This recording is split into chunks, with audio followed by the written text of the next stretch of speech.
Assalamualaikum class 4. Today we learn about processing and storage devices. Processing and storage devices ऐसी devices computer की जिनमें आप अपना data store कर सकते हैं और कंप्यूटर किस तरह से प्रोसेसिंग करता है, कैसे काम करता है, ये हम इस चैप्टर में पढ़ेंगे. Processing device. A computer works by following the input process output cycle. Computer किस तरह से काम करता है. कंप्यूटर इस साइकिल के थ्रू काम करता है जिसमें input process output.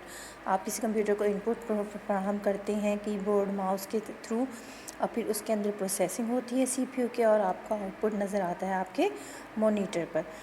This means that a user feed data into the computer through input devices. The computer then work upon the input devices with the help of processing devices. Finally, it delivers the output throughout output devices. इसका मतलब ये है कि computer हमारा किस तरह से काम करता है. जब हम इनपुट डिवाइसेस के थ्रू उसको डाटा देते हैं, एंटर करते हैं, तो सीपीयू प्रोसेसिंग डिवाइस जो है उसके अंदर अपना काम करती है, प्रोसेसिंग करती है और हमको आउटपुट प्रोवाइड करती है. Central processing unit means CPU. Central processing unit CPU is consist of a black chip with many legs called microprocessor.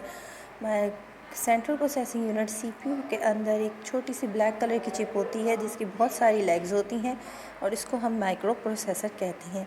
It is fitted on mother board with RAM, random access memory and ROM read only memory inside the main box of the computer. Computer के अंदर एक main box होता है जिसके अंदर motherboard fit होता है. Motherboard के ऊपर दो रैम्स होती हैं, एक रैम होती है और एक रोम होती है. RAM for random access memory and ROM for read only memory. It is cold with the help of small fan. और इन सब चीज़ों को ठंडा रखने के लिए ताकि ये चलते चलते गर्म ना हो जाए. आप लोगों ने देखा होगा अगर मोबाइल ज़्यादा देर ऑन रहता है तो गर्म हो जाता है. टीवी को अगर आप बहुत देर तक चलाए रखें तो टीवी भी गर्म होने लगती है, उसकी स्क्रीन भी, उसकी बॉडी भी. इसी तरह कंप्यूटर भी, ताकि उसका टेम्परेचर नॉर्मल रहे तो इसलिए हम उसको नॉर्मल रखने के लिए उसके अंदर एक छोटा सा फ़ैन लगाया हुआ होता है. CPU is the main part of the computer. यह कंप्यूटर का बिल्कुल मेन पार्ट है. It process at the instructions, does the calculation and manages the smooth flow of information in the computer system. Computer system के अंदर जो भी आप processing देना चाहें, जो भी काम देना चाहें, इंस्ट्रक्शंस देना चाहें, कैलकुलेशंस देना चाहें, वो सब कंप्यूटर की काम कौन करता है? CPU करता है. It can also be termed as the brain of the computer. इसको हम कंप्यूटर का ब्रेन भी कह सकते हैं, दिमाग भी कह सकते हैं. जैसे इंसानी दिमाग होता है, इंसान अपने दिमाग से ही काम कर रहा है, सारे याद करने का, सोचने का, समझने का, अच्छा बुरा सब कुछ दिमाग से समझता है अपने इंसान. इसी तरह कंप्यूटर का भी एक ब्रेन जिसको हम कह सकते हैं वो CPU होता है, जो कि हर काम सोच समझ कर और हमारी मर्ज़ी के मुताबिक हमें दे देता है. CPU control the process that take place as shown in figure. CPU इस तरह से काम करता है, जो साइकिल अभी हमने आपको स्टार्ट में बताई थी कि इनपुट प्रोसेस आउटपुट साइकिल, वो आपको इन्होंने डायग्राम में शो कर दी है. ये इनपुट डिवाइसेस हैं, ये इनपुट यूनिट है, ये प्रोसेसिंग हो रही है CPU के अंदर और ये आउटपुट डिवाइस है. CPU के अंदर 3 तरह से प्रोसेसिंग होती है, ALU, CU, MU. यहाँ आगे रीड करेंगे. CPU has 3 parts. CPU के 3 parts होते हैं, arithmetic logic unit ALU, memory unit MU and control unit CU. Arithmetic logic unit means ALU. ALU क्या काम करता है? All the calculations take place in arithmetic logic unit. ALU does all the arithmetic calculations like addition, subtraction and multiplication. It also makes all logical decisions, for example to decide that the 6 is greater than the 4 or not. इसमें arithmetic logic unit में सारे काम होते हैं calculations के, mathematics के, जैसे addition है, सब्ट्रैक्शन है, मल्टीप्लिकेशन है, ये डिवीजन वगैरह, ये सारा काम अरिथमेटिक लॉजिक यूनिट करता है कंप्यूटर के अंदर. और इसके अलावा कंप्यूटर ये डिसीजन लेने के भी काबिल हो जाता है कि 6 जो है वो 4 से ग्रेटर है या लेसर है. ये भी वो हमें डिसाइड करके हमारे सामने आउटपुट में दे देता है. मेमोरी यूनिट में क्या होता है? Computer also contain a memory unit. Computer के पास एक ऐसी मेमोरी यूनिट होती है इस तरह का उसकी शेप होती है, which consist of a primary memory और सेकेंडरी मेमोरी, जो कि 2 तरह की मेमोरी पे कंसिस्ट करती है, एक प्राइमरी और दूसरी secondary. During the IPO means input process output cycle. जब ये प्रोसेसिंग करते हैं, ये साइकिल चलती है, the computer process primary memory is use for the information as the calculation. Many times we need to store input and output data permanently. तो हमारा permanently data computer के अंदर इंस्टॉल हो सकता है. This task is done by the secondary memory. और ये task जो है वो हमारा सेकेंडरी मेमोरी के थ्रू होता है. प्राइमरी मेमोरी में डाटा जो है वो सिर्फ थोड़ी देर के लिए स्टोर होता है जब तक कि कंप्यूटर ऑन होता है. उसके बाद जब कंप्यूटर ऑफ हो जाता है तो वो हमारा डाटा ख़त्म हो जाता है. सेकेंडरी डिवाइसेस में डाटा जो है वो काफ़ी. Computer has 2 types of memories. Computer के अंदर 2 टाइप्स होती है मेमोरी की, the primary memory and secondary memory. Computer memory में आप इसका चार्ट देखिए कि प्राइमरी मेमोरी में कौन कौन सी मेमोरीज आ रही हैं और सेकेंडरी में कौन सी. इनको हम आगे रेट करेंगे. प्राइमरी मेमोरी या मेमोरी यूनिट, रैम और ROM. RAM for random access memory, ROM for read only memory.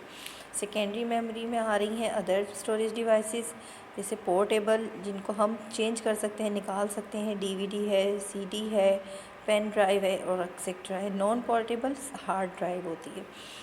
Primary memory में आप देखिए, primary memory contains the computer programs and instructions that can be directly read by the CPU. Primary memory में ऐसी memory होती है जिसमें आप CPU से डायरेक्ट आप कंप्यूटर के अंदर जो सेव प्रोग्राम है उनको आप देख सकते हैं, रीड कर सकते हैं. It also stores data on which work is being done is given at the time. और जो काम उस टाइम आप उसमें कर रहे हैं, जो आप उसमें एंट्री कर रहे हैं कंप्यूटर में, जो भी काम कर रहे हैं उसको आप एट अ टाइम पढ़ सकते हैं. और इसको हम कह सकते हैं इंटरनल मेमोरी. प्राइमरी मेमोरी की आगे और 2 टाइप्स हैं जो हमने पीछे चार्ट में भी देखी हैं. Read only memory means ROM and random access memory RAM. ये इसकी शॉर्ट फॉर्म है. RAM, R for RAM, random, A for access और एम फॉर मेमोरी. तो इसकी शॉर्ट फॉर्म जो है वो रैम होती है. हम पूरा इतना बड़ा लिखने के बजाय हम इसकी शॉर्ट फॉर्म में इसको रिप्रेजेंट कर देते हैं. रोम क्या है? The ROM read only memory is permanent memory. ये एक परमानेंट मेमोरी है. It is located on the motherboard. ये एक मदरबोर्ड, कंप्यूटर के अंदर जो मदरबोर्ड है वो उसके ऊपर मौजूद होती है. It contain some instructions and programs that are essential for the computer to operate. इसके अंदर कुछ ऐसे इंस्ट्रक्शंस और प्रोग्राम्स होते हैं जो कंप्यूटर के लिए इंतहाई ज़रूरी होते हैं, जिसके लिए थ्रू कंप्यूटर काम करता है. These instructions are put in the ROM at the time of the manufacture. ये कंप्यूटर के अंदर उस टाइम पर लगाई जाती है जब हम कंप्यूटर को डेवलप बनवाते हैं, अपना कंप्यूटर तैयार करवाते हैं. These are the permanent nature and can not originally be change by us. और ये जो है इसकी एक परमानेंट डाटा होता है. इसके अंदर परमानेंट चीज़ें इसमें इंस्टॉल हुई हुई होती हैं और जो हम कंप्यूटर की इसमें अंदर खुद से चेंजिंग नहीं कर सकते. That is why it called read only memory, जिसकी वजह से इसको कहा जाता है कि रीड ओनली मेमोरी. इसको सिर्फ हम देख सकते हैं, पढ़ सकते हैं, इसमें हम चेंजिंग से उसी सूरत में करवा सकते हैं जब हम कंप्यूटर तैयार करवा रहे हैं, बनवा रहे हैं. जब कंप्यूटर हमारा रेडी हो जाता है, बन जाता है, तो हम इसमें कोई चेंजिंग नहीं कर सकते. और इसका एक दूसरा नाम है बायोस, यानी basic input output device. B for basic, I for input, O for output and S for system. और ए नॉन वॉलेटाइल मेमोरी, यानी कि इसमें हम चेंजिंग नहीं कर सकते. The content of the ROM does not get lost when the computer is turned off. इसका data जो है वो कभी भी लॉस्ट नहीं होता, चाहे वो कंप्यूटर को आप बंद कर दें. रोम कैन बी 3 टाइप्स. रोम के आगे और 3 टाइप्स हैं, जिसमें प्रोम, प्रोग्रामेबल रीड ओनली मेमोरी. अब programmable read only memory.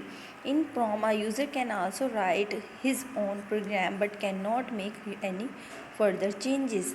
इसमें इंसान यूज़र जो है, जो हम काम कर रहे हैं, अपना खुद से एक प्रोग्राम तो बना सकते हैं लेकिन उसमें कोई और चेंजिंग नहीं कर सकते.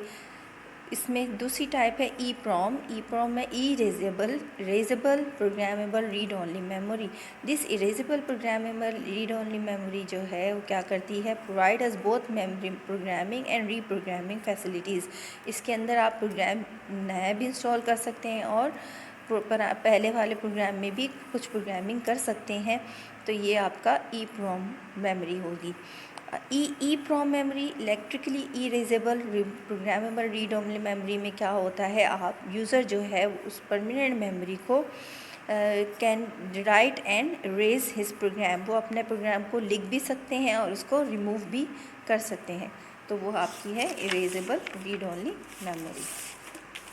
सेकेंड मेमोरी आपकी है रैम.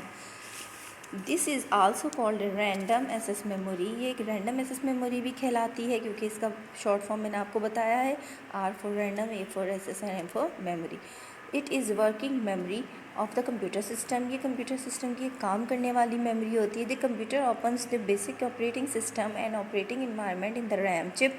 हमारा कंप्यूटर सारा और इसका काम जो है वो रैम वाली चिप पर ही, इसके इन्वायरमेंट पर ही काम करता है। It is attach to the slot of the motherboard. ये मदरबोर्ड के साथ ही अटैच होता है। When we work on a computer, जब हम कंप्यूटर में काम करते हैं, the software we can use a loaded temporary on to the RAM from a permanent storage devices such as hard disk. अब इसका ताल्लुक जो है वो हार्ड डिस्क से होता है, और हमारी ये सारा डाटा जो है इसके अंदर परमानेंटली स्टोर होता जाता है। The data we feed while working is also temporary. इसमें डाटा जो है वो हमारा टेम्परेरी होता है, आर्जी तौर पर स्टोर होता है। If we turn off computer, अगर हम कंप्यूटर को बंद कर दें, the RAM loses all the software and data. तो रैम में मौजूद सारा डाटा और सॉफ्टवेयर जो है वो हमारा कंप्यूटर बग़ैर सेव करे अगर हम इसको बंद कर देंगे तो उसमें ऑटोमेटिकली सेव नहीं होता, सारा डाटा हमारा ख़त्म हो जाता है, उड़ जाता है। Before switching off the computer को बंद करने से पहले ये लाजमी है, the data has to be saved on to the permanent storage, कि किसी परमानेंट स्टोरेज में, परमानेंट जगह पर इसको, परमानेंट डिवाइस के साथ इसको हम सेव कर लें। This is why RAM is called a temporary memory. इसी वजह से हम रैम को क्या कहते हैं, टेम्परेरी मेमोरी। रोम जो है वो परमानेंट मेमोरी है, उसमें डाटा ऑटोमेटिकली सेव रहता है, और रैम जो है इसमें डाटा आपको सेव करना पड़ता है। Each time switch on a computer the save data and software are reloaded on to the RAM, so ROM is a read write memory. और अगर आप इसमें डाटा दोबारा से रीलोड कर लेंगे तो आपकी वो, इसी वजह से इसको हम रीड राइट मेमोरी कहते हैं। अब सेकेंडरी मेमोरीज़ में आ जाएं। All the external storage device like USB, आप यूएसबी का नाम भी सुना है, सीडी, हार्ड डिस्क, इन सब चीज़ों के नाम आप आम लाइफ में अपनी सुनते जा रहे हैं आजकल। तो ये आपकी सेकेंडरी मेमोरी है, जिसमें आपका डाटा लॉस नहीं होता। जैसे कंप्यूटर ख़राब हो गया, हार्ड डिस्क ख़राब हो गई, कोई रैम में मसला आ गया है, या कोई सिस्टम में कोई प्रॉब्लम आ गई है, मदरबोर्ड ख़राब हो गया है, प्रोसेसिंग डिवाइस कोई आपके ख़राब हो गए, प्रोसेसर ख़राब हो गया है, बहुत सारे मसले हो जाते हैं कंप्यूटर के साथ, क्योंकि वो इलेक्ट्रॉनिक डिवाइस है। तो ये आपकी परमानेंट डिवाइसेस हैं जिनमें आप अपने डाटा को सेव करके रख सकते हैं, और ये रिमूवेबल हैं। इनको आप एक जगह से दूसरी जगह ले जा सकते हैं, निकाल के रख सकते हैं। अपना डाटा एक कंप्यूटर से दूसरे कंप्यूटर में कन्वर्ट भी कर सकते हैं इसी के through. In fact we work in a PC, you can use the RAM when you make up any program और input data on to the computer, you want to keep it permanent memory. तो आप अगर अपने data को save करना चाहते हैं किसी परमानेंट मेमोरी में, if you store such data और program in any secondary device, you feel that the data और program is safe, hence the action of storing information of any secondary memory is termed save. अब इसका मतलब क्या है, जो मैंने अभी आप लोगों को समझाया है कि अगर आपका डाटा लॉस होने का ख़तरा है, आपको लग रहा है कि आपका डाटा लॉस हो जाएगा लाइट अप एंड डाउन होने से, कंप्यूटर में कोई प्रॉब्लम होने से, तो आप अपनी सेकेंडरी डिवाइसेस में अपने डाटा को स्टोर कर सकते हैं। After saving the information on secondary memory, you get facility to loading it again on primary memory for further use. और फिर आप इसी के थ्रू अपने कंप्यूटर में दोबारा से इस चीज़ को लगा लें जो मेमोरी में आपने सेव किया है। जैसे यूएसबी में आपने कोई डाटा सेव किया, उसको फिर आप दोबारा कंप्यूटर से अटैच करें और सारा डाटा आप कंप्यूटर के अंदर दोबारा से ओपन करेंगे, और फिर अपना नया सिरे से काम शुरू कर दें, और फिर आपकी सारी इन्फॉर्मेशन उसमें दोबारा सेव होती चली जाएगी और आपका डाटा सेफ रहेगा।